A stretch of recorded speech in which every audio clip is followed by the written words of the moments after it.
সুপ্রভাত। আজ 23শে অক্টোবর বিশিষ্ট স্বাধীনতা সংগ্রামী এবং সমাজকর্মী নেলি সেনগুপ্তের প্রয়াণ দিবস।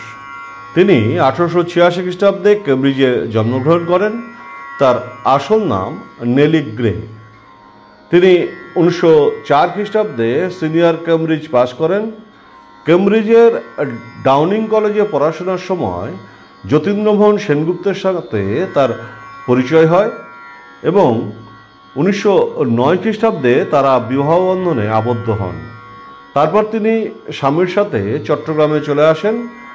যতীন্দ্রমোহন প্রথমে চট্টগ্রামে আইনি পেশা শুরু করেন এবং পরবর্তীকালে কলকাতা হাইকোর্টে যোগ দেন।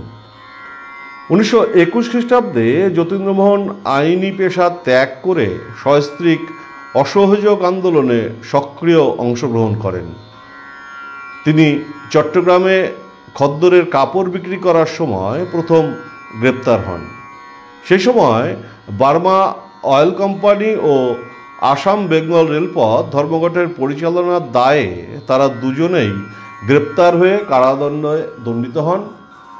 ভারতের শ্রমিক আন্দোলনের ইতিহাসে এই ধর্মঘট ছিল সর্বপ্রথম ও বৃহত্তর ধর্মঘট। কর্মচ্যুত ধর্মঘটীদের পরিবারের প্রতিপালনের জন্য তারা সেই সময়ে 40,000 টাকা ঋণ নেন। ফলে সাধারণ মানুষ যতীন্দ্রমোহন সেনগুপ্তকে দেশপ্রিয় উপাধিতে ভূষিত করেন। 1930 খ্রিস্টাব্দে দ্বিতীয় অসহযোগ আন্দোলনের কাজে তিনি স্বামীর সাথে দিল্লি, অমৃতসর প্রভৃতি জায়গায় যান। দিল্লিতে এক জনসভায় বক্তব্য রাখার সময় তিনি গ্রেপ্তার হন।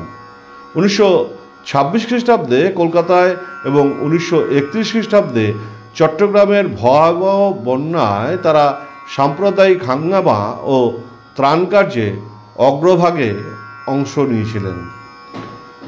যতীন্দ্রমোহনকে সশস্ত্র বিপ্লবীদের সাথে প্রত্যক্ষ যোগাযোগকারী ও মদতদাতা অপরাধে ব্রিটিশ পুলিশ বোম্বাই বন্দর থেকে গ্রেপ্তার করে। প্রথমে জারবেদা জেলে ও পরে তার কারাদণ্ড হওয়ায় তাকে দার্জিলিং জেলে পাঠায়। সেখান থেকে তাকে অসুস্থ অবস্থায় উপযুক্ত চিকিৎসা না করিয়ে রাঁচিতে পাঠানো হয় এবং সেখানেই 1933 খ্রিস্টাব্দের 23শে জুলাই তিনি মারা যান।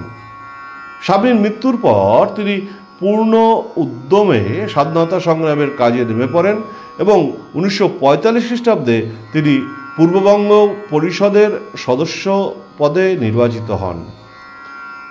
কলকাতায় তাকে এক বিরাট জনসংহতি প্রদান করে এবং স্বাধীনতা ও মানবতা এবং সমাজে তার আজীবন অবদানের জন্য 1973 খ্রিস্টাব্দে তিনি ভারত সরকার কর্তৃক রাষ্ট্রীয় সম্মান পদ্মবিভূষণ উপাধিতে ভূষিত হন।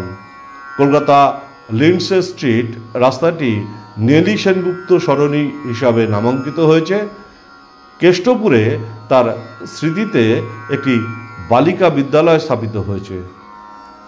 1970 খ্রিস্টাব্দে তিনি আকস্মিক দুর্ঘটনার কারণে আহত হন। তৎকালীন ভারতীয় প্রধানমন্ত্রী ইন্দিরা গান্ধীর উদ্যোগে তার চিকিৎসা ও যত্নের জন্য তিনি কলকাতায় স্থানান্তরিত হন। সেখানে তার অস্ত্রোপচার করা হয় এবং সমস্ত চিকিৎসার ব্যয়ভার ভারত সরকার বহন করে। 1973 খ্রিস্টাব্দের আজকের দিনে তিনি শেষ নিঃশ্বাস ত্যাগ করেন। প্রয়াণ দিবসে ভারতবর্ষকে পরাধীনতার শৃঙ্খল মুক্ত করার নিরলস স্বাধীনতা সংগ্রামীকে জানাই বিনম্র শ্রদ্ধা এবং প্রণাম। জয় হিন্দ।